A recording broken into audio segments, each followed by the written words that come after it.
ontem uma medida provisória criando uma poupança para estimular o jovem a terminar o ensino médio. A gente sabe, a evasão escolar é um problema que tem mais de um motivo, mas um dos motivos é porque muitos jovens precisam escolher entre estudar e trabalhar. E toda vez que você tem que escolher entre duas coisas, que uma é urgente, em geral, a urgente prevalece entre cuidar do estudo e cuidar da subsistência da família, acaba que a evasão aparece. A Federação das Indústrias do Rio de Janeiro fez um levantamento e concluiu o seguinte: dividiu a sociedade brasileira em 5 camadas por renda. Pegou a mais baixa de renda e a mais alta de renda. Na mais baixa de renda, só 46% dos jovens terminam o ensino médio, detalhe, até os 24 anos de idade. Então, olha que loucura, menos da metade dos mais pobres terminam o ensino médio. E menos da metade dos mais pobres terminam o ensino médio até 6 anos depois, ou 7 em alguns casos, da idade padrão. 6 anos você faz um curso de medicina, pois 6 anos depois da idade em que as pessoas se formam no ensino médio, 17, 18 anos, estão terminando o ensino médio. Menos da metade, porque mais da metade não termina. Aí pega, eu disse que a federação dividiu a sociedade em 5 camadas, pega a mais rica, a quinta, um quinto mais rico. 94% terminam o ensino médio. Então, faz as contas. Pega 100 jovens entre os mais pobres, 100 jovens entre os mais ricos. Entre os mais pobres, 54 não terminam. Entre os mais ricos, 6 não terminam. 54 num grupo, 6 no outro grupo, 9 vezes mais. Adivinha qual é a consequência disso? Renda mais baixa, horizonte mais baixo, e aí o governo resolveu falar, vamos atacar essa evasão fazendo uma poupança, vão criar um fundo, esse fundo vai ser administrado pela Caixa, o jovem vai receber o dinheiro numa conta, não bota a mão na grana, tem que passar de ano, tem que se matricular no ano seguinte, tem que fazer o Enem, e aí recebe, depois de um tempo, o dinheiro da poupança. É de se perguntar se vai funcionar, não vai funcionar, é uma forma de atacar, não vai pagar para ele estudar, não é uma troca, afinal é um direito estudar, não é uma troca, o governo dá um dinheiro para o camarada estudar, não, é um estímulo. Vamos ver se isso funciona. Agora, vem para reduzir a evasão? Tomara que reduza. Mas vamos falar do ensino, porque o ensino é dado para quem não sai da escola, né? Os que saem da escola, é evasão escolar. Mas o ensino no Brasil tem um problema. O ensino dado a quem fica nas aulas. Porque mesmo quem está na sala de aula, e esse é um problema, você reduz a evasão e, portanto, você vai aumentar o número de alunos em sala de aula, o que é bom, mas olha o desafio.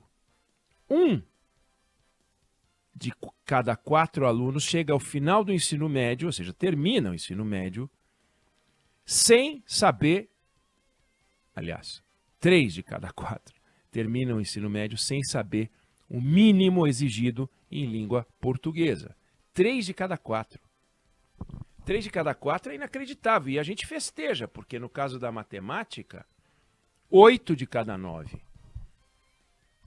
8 de cada 9 não conseguem. Só 1 em cada 9 entendem o mínimo esperado ao final do ensino médio para matemática.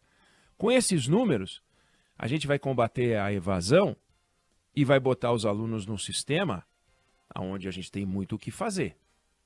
Mas vamos complicar. Vamos complicar. Vamos imaginar que o aluno que tem esse grau de ensino, esse grau de apreensão de conteúdo, voltou para a escola, né? Reduzimos a evasão, mas... E esse jovem resolve fazer faculdade. Vamos fazer faculdade. 2 de cada 3 estudantes estão entrando no ensino superior fazendo faculdade no modelo ensino à distância, que a gente conhece como EAD. Então a gente teve 4,7 milhões de estudantes que entraram no ano passado na graduação, 3,1 foram para EAD. Então administração de empresas por EAD, direito por EAD, contabilidade por EAD. Agora, pega o caso de licenciatura, que são os professores do amanhã. São os professores do seu filho de amanhã, dos seus netos amanhã. Quantos por cento dos alunos estão estudando, a turma de licenciatura, estudando ensino à distância? Dos 650 mil alunos que entraram em licenciatura numa faculdade particular, 94% EAD. 94% é tudo, né? Quase.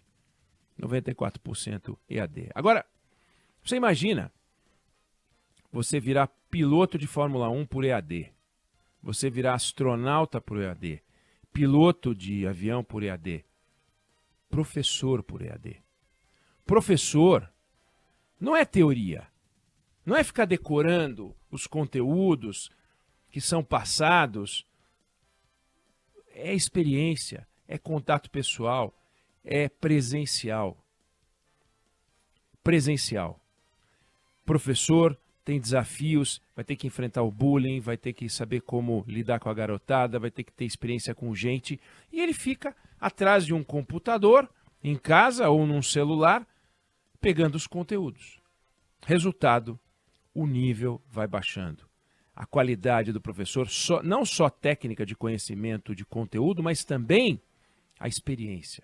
Resultado, em alguns casos, você tem concursos públicos que, para conseguir achar um professor, porque fica o prefeito sendo criticado, não contrata professor, tem um monte de vaga de professor, não preenche as vagas de professor, porque as provas para a contratação de professor muitas vezes estão num nível mais alto do que o razoável. Então tem prefeito que mandou reduzir, baixar o nível das provas, o grau de exigência das provas, para que esses estudantes que estão sendo formados por EAD possam passar, para que tenha professor para dar um ensino que vai ser ruim, e assim a gente vai perpetuando um modelo que não tem chance de dar certo, mas tem chance de ficar caro. Caro porque o dinheiro sai e caro porque o Brasil vai empobrecendo culturalmente, o Brasil vai empobrecendo no campo da educação e vai empobrecendo de verdade no PIB. E o EAD já está até reescrevendo um velho ditado que dizia que o melhor negócio do mundo era um banco bem administrado. E o segundo melhor negócio do mundo era um banco mal administrado. A gente já está vendo que o melhor negócio do mundo talvez seja uma faculdade bem administrada, por EAD. E o segundo melhor negócio do mundo talvez seja uma faculdade EAD mal administrada. Tem curso de EAD cobrando primeira mensalidade R$ 9,90. E depois vai para 90, 100, 120.